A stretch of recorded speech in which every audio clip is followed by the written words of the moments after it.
Le gouvernement n'a pas encore réagi et si on s'entend justement à la fin de ce mémorandum, les activités doivent s'arrêter le 22 mai 2026. Donc on peut donc imaginer que la coordination nationale a déjà arrêté ses activités. Je dirais bien fait pour cette coordination nationale et pour ces jeunes-là. Dans une vie antérieure, j'étais enseignant et correcteur d'examen. L'État du Cameroun m'a montré une légèreté incroyable. Et Dr Valère Bessala, on n'enlève jamais les bons DG qui ne se plaignent pas publiquement.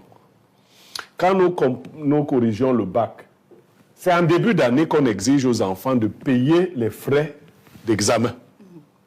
Et de ces frais d'examen doivent être déduits les frais de paiement des enseignants. Les correcteurs. Mais on avait toujours un problème de non-paiement des frais de correction. C'est-à-dire que même cette année, les corrections de l'année dernière ne sont pas encore payées. Et les enseignants de cette année s'apprêtent à corriger les examens de cette année. Moi, je leur avais dit où était le problème. Moi, j'avais arrêté de corriger, simplement. Il n'y a aucune loi qui pouvait m'obliger à corriger. Si tout le monde avait arrêté de corriger, on n'aurait pas ce problème. Quand il y a une coupe d'Afrique et tout, il y a de l'argent, il y a suffisamment d'argent pour régler tous les problèmes.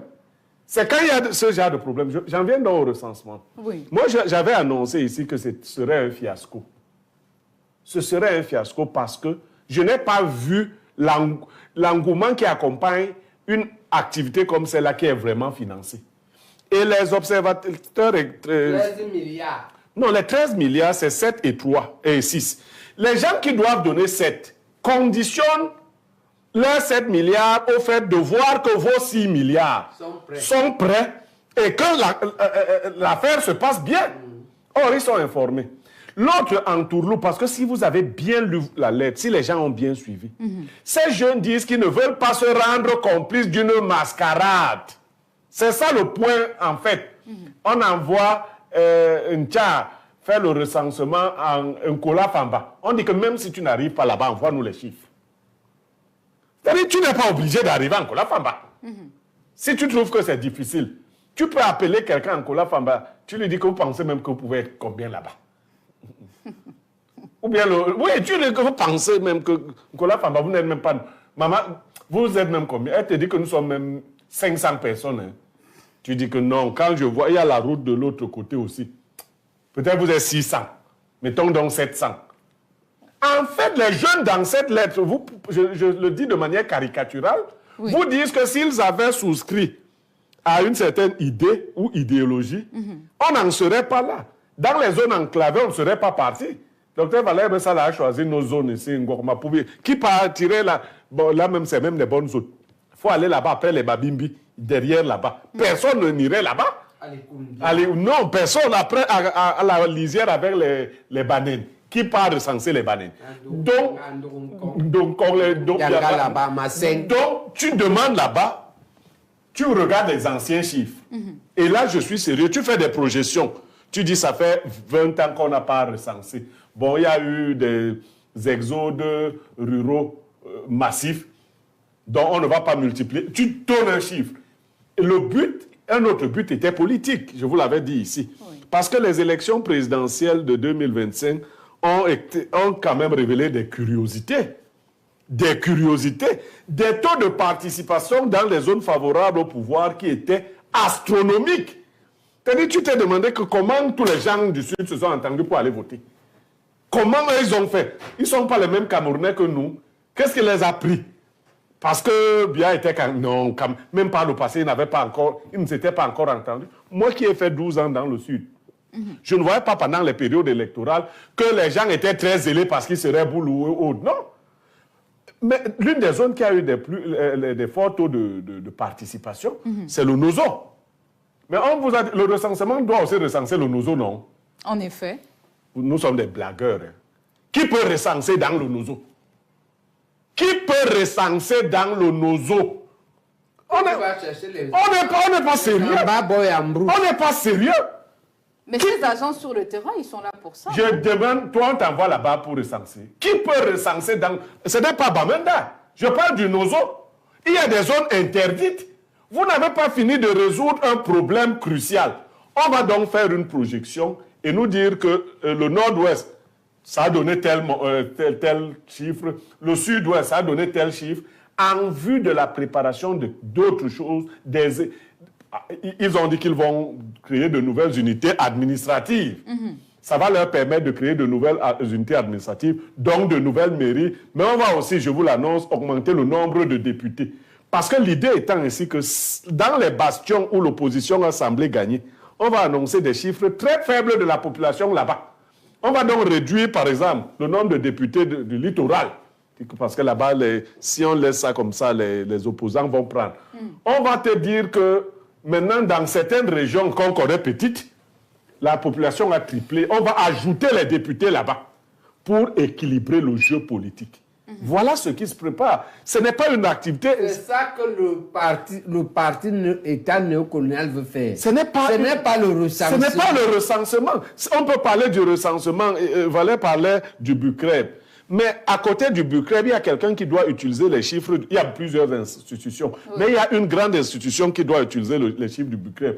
C'est le FNE. Le DG du FNE, je crois que ça fait 40 ans qu'il est là. Bon, c'est le frère de Maître Assira. Ça fait près de 40 ans qu'il est là. D'accord. Mais lui, il n'a pas les chiffres. Comment il fait pour connaître le nombre de jeunes qui sont chercheurs d'emploi? On dit que quand il connaît les gars de la zone de Bafia, bon, ça suffit. Comment il fait pour connaître les Camerounais qui sont à la recherche de l'emploi? Si vous n'avez pas les chiffres, vous n'êtes pas un pays sérieux. Si vous n'avez pas les chiffres, les jeunes en âge d'être scolarisés, ainsi de suite, vous n'êtes pas un pays sérieux. Vous ne pouvez faire aucune projection de politique publique. Vous ne pouvez pas savoir s'il faut étendre Kamwata. Parce que Kamwata, moi, un responsable de Kamwata m'a dit que Kamwata dessert 500 000 foyers seulement au Cameroun. Vous comprenez ce que ça signifie? Non. Ça signifie qu'il n'y a pas... Kamwata ne s'occupe pas des Camerounais. Kamwata s'arrête ici à Bankomo, tu savais ça? Dans les villes que vous citez, là, les Mangormapo ne connaissent pas Kamwata. Kamwata, c'est une affaire de Bankomo. Donc, on ne se projette pas. D'accord. On ne sait pas si Yaoundé est plus peuplé que Douala ou l'inverse, ainsi de suite. Les sorciers disent que Yaoundé est plus peuplé que Douala. Mais quand vous allez à Douala, vous voyez qu'il y a trop de monde là-bas. Vous ne savez pas, et ainsi de suite. Parce que Yaoundé serait favorable au pouvoir en place, Douala défavorable. Tout ça, c'est un Capharnaüm. Nous sommes à 4 jours de la fin de l'affaire.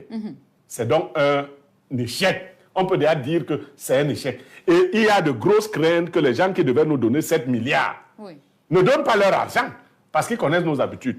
Bonsoir Claudia, bonsoir à ce panel très sélectif et plein de suspense, de substance.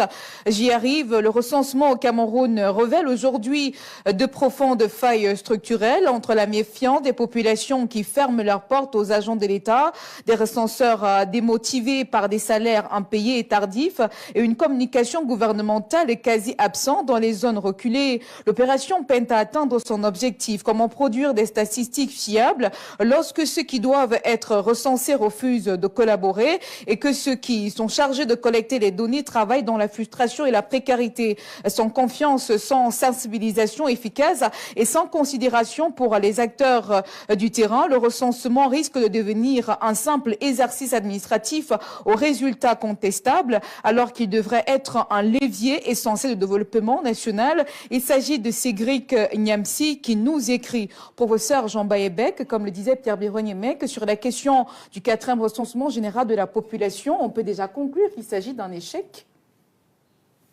C'est pire qu'un échec. C'est pire qu'un échec. Et là, je m'adresse au président de la République. C'est un fiasco clair. Et puis, c'est un fiasco organisé par le sommet de l'État, par les gens qui vous sont proches, comme nous l'avons prédit, que leur but est simplement de traficoter des chiffres fabriqués pour, au fond, de modifier l'équilibre des prochaines échéances électorales de proximité.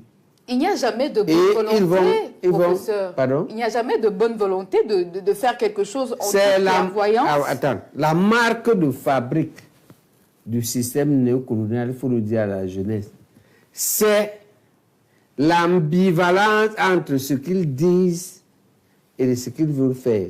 Quand les gens du RDPCD disent qu'on va te produire une bouteille d'eau, ne bois pas vite.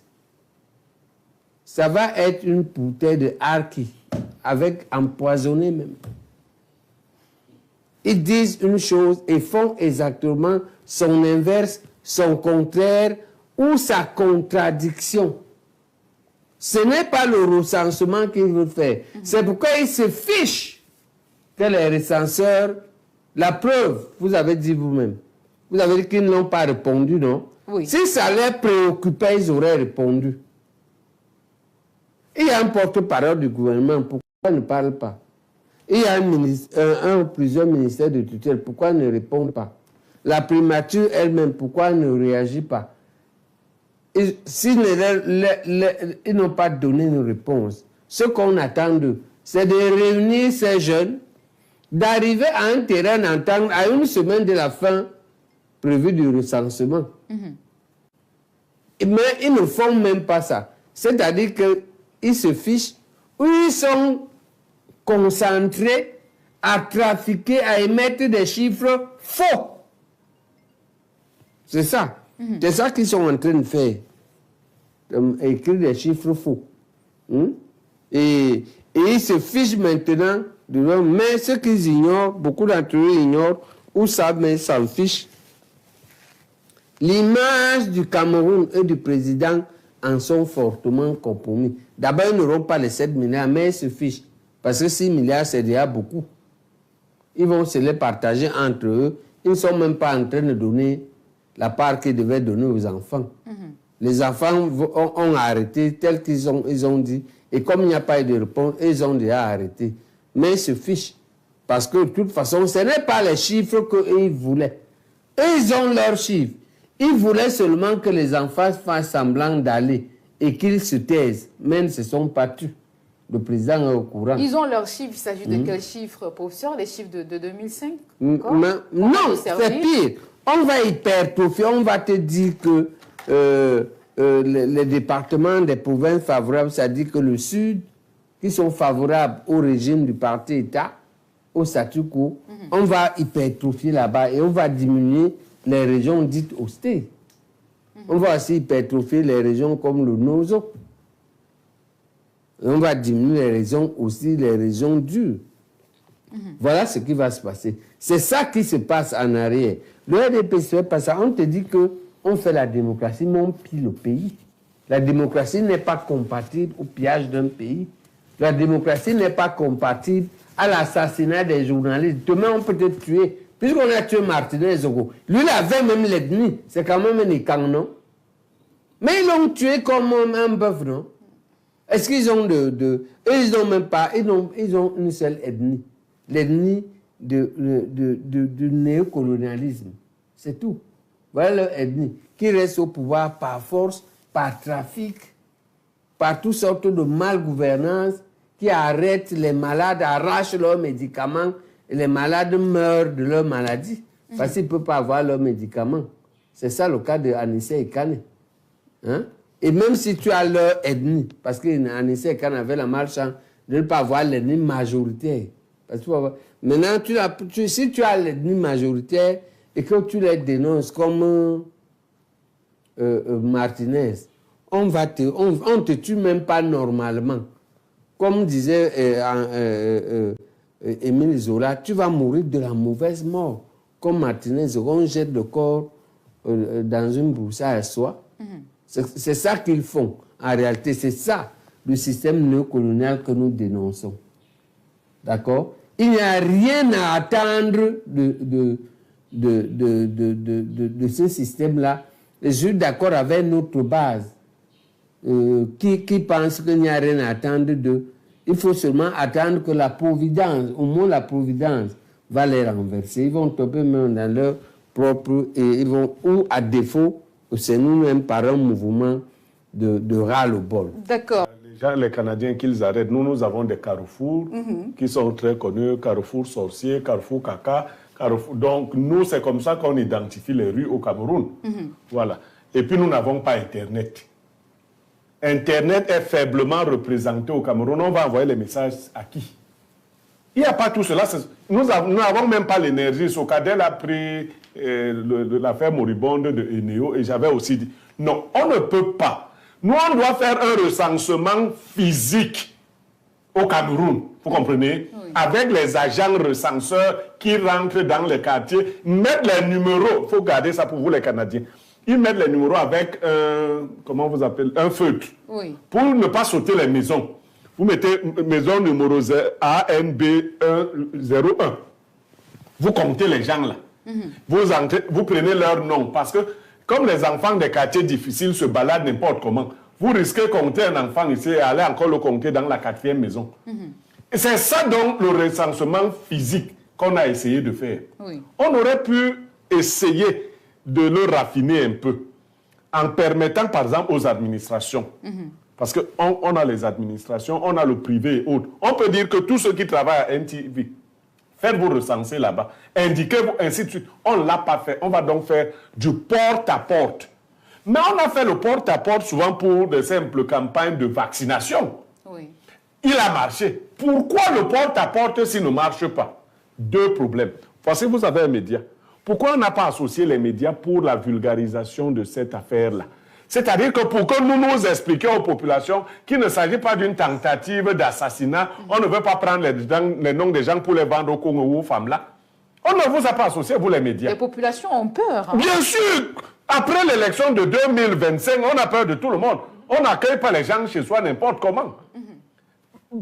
Il fallait donc associer les médias. Mais ils avaient des équipes là pendant la campagne électorale, pendant les résultats. Il y avait des jeunes, on les appelle les journalistes de tas, ou d'État, mais qui donnaient les résultats minute par minute. On peut encore mobiliser ce genre, et je suis sérieux. Les réseaux sociaux, ça fonctionne. Il y a des zones que ça peut couvrir. Ils auraient pu mobiliser toutes ces énergies s'ils recherchaient les vrais résultats. Mais ce n'est pas ce qu'ils recherchaient. Malheureusement. D'accord. Docteur Valère Bessala, si le 4e recensement général de la population au Cameroun ne réussit pas, qu'est-ce que risque justement notre pays? Non, nous ne sommes plus au risque. Notre pays a dépassé le niveau du risque. Nous sommes déjà dans le naufrage. Et donc, ce que nous voyons dans le cadre de ce 4e recensement n'est qu'un prodrome, n'est qu'une surface de ce naufrage-là, un élément du naufrage. Je vais vous dire une chose, hein, vous ne pouvez pas demander à des individus qui sont d'une autre époque d'employer des méthodes d'une époque actuelle. Oui. Vous voyez, c'est compliqué, hein, c'est très compliqué. Vous ne pouvez pas demander à des individus qui ont des intentions qui n'ont rien à voir avec la patrie, l'amour de la patrie, l'amour du pays, de leur demander en fait de faire comme si, ou de faire semblant même d'aimer le pays, leur propre pays. Vous ne pouvez pas leur demander ça. Vous ne pouvez pas demander à des individus qui pillent systématiquement les caisses de l'État, qui empêchent en fait le développement d'être accentué et de se poser, de leur demander de changer du jour au lendemain. Vous ne pouvez pas demander à des individus qui n'arrivent même pas à suivre, à obéir aux instructions de leur propre chef, de pouvoir mener une opération de bout en bout. Vous avez dit tout à l'heure qu'est-ce qui a déjà réussi à ces gens-là? Depuis une vingtaine d'années, rien du tout. Je viens toujours le dire, nous sommes à 9 ans de l'émergence qui a été proclamée pour 2035. Tous les projets du DSE, aucun n'a été mené du début à la fin et inauguré. Tout est possible, docteur. Donc ce n'est pas le recensement aujourd'hui qui viendra réussir. Qu'attendez-vous d'une personne qui a déjà mis près de 30 ans à un même endroit et qui n'a fait l'exercice essentiel qui en fait justifie l'existence de la structure qu'elle dirige, qui a fait cet exercice une seule fois, 2005. Et cet exercice qui est même d'ailleurs sorti, qui est sorti d'ailleurs douteux au bout du fil, 6 ans après. Qu'attendez-vous de cette personne? Je vais un peu aller plus loin. Est-ce que vous trouvez d'ailleurs un pays sérieux et des dirigeants sérieux qui, en fait, même pour compter leur population, attendent l'argent de l'étranger? Monsieur Niemek vous dit, ils attendent 7 milliards des étrangers pendant qu'eux-mêmes, ils ont 6 milliards. Est-ce que vous trouvez que c'est sérieux? C'est-à-dire, pour compter votre propre population, il faut que d'autres vous donnent des moyens pour la compter. Pour organiser des élections chez vous, il faut que d'autres vous donnent les moyens pour organiser des élections. Est-ce que vous trouvez ces gens de dirigeants normaux? Ils sont pas des dirigeants normaux. Je vais vous dire une chose. Le recensement pêche aujourd'hui. Moi, je pense pas qu'il faut heurter les Canadiens. Les Canadiens nous donnent des méthodes chez eux. Mais les méthodes de chez nous sont à mi-chemin entre nos anciennes méthodes et les méthodes de l'étranger, comme le Canada. Faisons attention. Je vais vous dire que le recensement n'est même pas compliqué. Je vous prends un simple cas. Vous avez un gouverneur, un préfet, un sous-préfet. Je parle du domaine que je connais le mieux.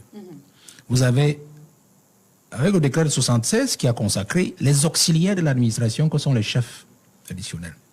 Les chefs. Si vous prenez seulement un chef, chacun dans son quartier, dites seulement au chef, voilà les moyens. Vous avez le chef de village, chef de premier, deuxième, troisième degré, selon. Vous avez les chefferies administratives qui sont dans les quartiers, c'est-à-dire que le sous-préfet crée une chefferie de bloc dans un quartier, ainsi de suite, pour mieux régenter. Alors, madame le directeur général du BUCREP aurait pu simplement convoquer les sous-préfets, les préfets, et dire, bon voilà, mon problème, convoquez chacun vos chefs, vous me dites combien de chefs vous avez, ils quadrillent le territoire. On leur donne les moyens. Et c'est le chef qui recrute dans le quartier, par exemple, les jeunes de son quartier pour dire que, bon voilà, on cerne chacun notre quartier, notre bloc, et puis on vous sort les chiffres. Aussi simple que ça. Ça, c'est un recensement à la normale. On aurait fait un recensement aussi à l'inverse, qui aurait été encore moins coûteux. C'est-à-dire que dans chaque quartier, on dit maintenant, voilà, tous les habitants du quartier Omnisport, derrière la pharmacie, la bloc, je ne sais pas si vous avez un chef de bloc ici, chacun va vers son chef de bloc et déclare toutes les personnes qu'il y a dans sa maison. Aussi simple que ça. Et on vous remet un petit ticket pour le confirmer. Et le chef peut dire dans son quartier, j'ai tant nombre de personnes qui sont déclarées, et on inverse donc la technique, c'est-à-dire qu'il lui-même il passe avec une certaine équipe dans un contrôle pour dire maintenant, dans mon bloc, je vais vérifier effectivement ce qu'il y a. Vous voyez, on aurait achevé ce travail. Dans les villages, c'est même encore plus simple. Parce que dans les villages, pratiquement tout le monde se connaît. Pratiquement tout le monde se connaît. Oui. Donc on a un souci. Le seul souci qu'on aurait peut-être eu, c'est la population des étrangers. C'est-à-dire qui entrent peut-être par la voie des eaux, nos frères du Nigeria ou de Centrafrique qui viennent par la route, et ainsi de suite. Et là encore, on peut avoir des consulats pour dire quel est le nombre de Tchadiens, le nombre de Centrafricains, le nombre de Nigérians, et ainsi de suite. Dans les aéroports, c'est plus facile. Les billets d'avion, ainsi de suite, on sait quel nombre de personnes est parti, est entré, ainsi de suite. Vous voyez. Donc, on n'avait même pas besoin de soumettre des enfants à ce genre d'insécurité en tous les sens pour pouvoir nous sortir le nombre de la population. Vous comprenez? Donc, il ne s'agit même pas de compter la population, comme le disait le professeur Baebek, M. Niemek tout à l'heure. Vous voyez, il s'agit d'autre chose. Je vais aller plus loin pour vous dire que ce que les enfants sont en train de dire dans leurs notes est effectivement vérifiable et vérifié. Moi, je me suis amusé dans mon premier propos quand je vous disais tout à l'heure qu'en projection, nous serions 51 à 52 millions d'habitants en 2000. Vous savez ce que j'ai consulté? Non. C'est l'IA. Ah. C'est l'IA. Et je l'ai fait intentionnellement parce que je me suis dit, ces enfants qui se plaignent, ils sont en train de vous dire en fait que la technologie est en train de remplacer. Ils ont prévu en fait sur le plan technologique de faire tout le boulot. À partir de ce que M. Nyamega dit, c'est-à-dire les chiffres de 2005, et récemment 2005, on s'est dit, Yaoundé avait environ 3 500 000 habitants. Bon, si on a évolué de quitte au double tous les 10 ans, c'est pratiquement le quart qui évolue. Alors on peut faire 2 quarts et puis on a le chiffre. Ça veut dire qu'on peut mettre Yaoundé à 5 millions d'habitants. Avec l'IA et tout, ils ont tout fait. Et ils se sont dit, comment justifier l'utilisation des 13 milliards? Il faut simplement envoyer les enfants comme bouche à canon dans les quartiers, dans les villages, sachant qu'on ne va pas les payer. Pourtant, ils sont en train de faire le travail par la technologie de proximité dans leur bureau. Aussi simple que ça. Donc les enfants sont en train de vous dire qu'en fait, ce que vous voyez là, ils nous ont envoyé sur le terrain pour en fait légitimer le vol qu'ils sont en train d'opérer dans les bureaux. En fait, les chiffres, eux, ils les ont déjà technologiquement. Ils n'ont pas besoin de nous. Mais ils veulent juste justifier l'argent qu'ils vont détourner. Donc, je voudrais qu'on se comprenne très bien sur cette logique de travail que dont nous parlons dans ce sens du recensement. Et pour finir, je dis que vous ne pouvez rien faire si vous n'avez pas les chiffres exacts d'une population. Si vous voyez des dirigeants en train de s'amuser avec le comptage de la population comme c'est en train de se faire là, sachez qu'en fait, nous sommes tous perdus. Je vais vous dire une chose. Si vous n'avez pas le bon chiffre de la population, M. Nyamek vous disait tout à l'heure, vous ne pouvez pas savoir quelles sont les performances de l'adduction d'eau au Cameroun. C'est-à-dire que quand on vous dit 500 000, il a donné un chiffre, 500 000 abonnés à l'eau, vous les répartissez comment dans chaque région pour avoir la performance de Kamwata? Si Kamwata ne peut pas dire que toute la ville de Yaoundé, rien que 3 500 000 ou 4 millions d'habitants ont l'eau. Imaginez déjà, ça veut dire que Kamwata n'est même pas capable de donner l'eau au 10e de la population de la capitale politique du Cameroun. Vous vous imaginez, si c'est 500 000 abonnés sur tout le Cameroun, vraiment je prends ce chiffre-là comme ça. Vous ne pouvez donc pas avoir cela. Ça veut dire que projection de développement sur l'adduction d'eau, 0. Parce qu'en fait, nous n'avons pas le chiffre exact sur le comptage de la population. Si nous prenons même l'électricité, la même chose. Si vous prenez même l'autosuffisance alimentaire, c'est-à-dire vous voulez savoir est-ce que les Camerounais mangent 2 fois par jour ou 3 fois par jour ou 1 fois par jour, vous ne pouvez pas le savoir. Parce que si vous n'avez pas le chiffre exact du comptage, même les chiffres sur le chômage, parce que c'est à partir du comptage, parce que quand on va compter, il ne s'agit pas pour ceux qui pensent à la maison que le comptage veut dire 1, 2, 3, 4, 5 à la maison, non. Le comptage, c'est de dire que dans cette maison, il y a 5 personnes, il y a des adultes, de 50 ans et 40 ans, c'est papa et maman. Il y en a des plus jeunes de 20 années. Il y a un plus jeune de 2 ans, 3 ans, ainsi de suite. C'est comme ça aussi que dans les statistiques, on introduit les chiffres dans la machine et on peut dire que les Camerounais sont au nombre de temps dans la tranche allant de 0 à 5 ans. Ils sont au nombre de temps dans la tranche de 5 à 15 ans. Ils sont au nombre de temps dans 15 à 30 ans. Ils sont au nombre de temps jusqu'à arriver à l'âge de Paul Biya, 94 ans. Vous voyez? Et même plus. Vous voyez? Donc, si vous n'avez pas ces chiffres-là, vous ne pouvez plus rien savoir. Si vous n'avez pas ces chiffres, madame, comment sauriez-vous, en fait, le taux de natalité, le taux de mortalité? Vous ne pouvez pas connaître ces choses-là. Voilà un médecin qui est sur notre plateau. Ils savent qu'en fait, nous fonctionnons aussi sur la base de ces genres de choses-là. Comment pourrez-vous savoir que les politiques sanitaires sont effectivement efficientes et efficaces si vous n'avez pas le chiffre normal de la population par région, par département, par arrondissement, par village, parce que c'est aussi à partir de là que on peut dire, par exemple, sur le plan sanitaire, que la population de tel endroit a augmenté. Envoyons un centre de santé là-bas. La population de tel autre endroit a augmenté. Envoyons une école là-bas. Une école primaire, ou alors créons un lycée, créons un CETIF. Vous voyez, ou un CETIF. Je ne sais pas si ça existe encore comme ça. Voilà comment un pays fonctionne. Vous allez donc comprendre, le comptage de la population est important dans une société. On ne connaît pas ce chiffre, on ne va nulle part.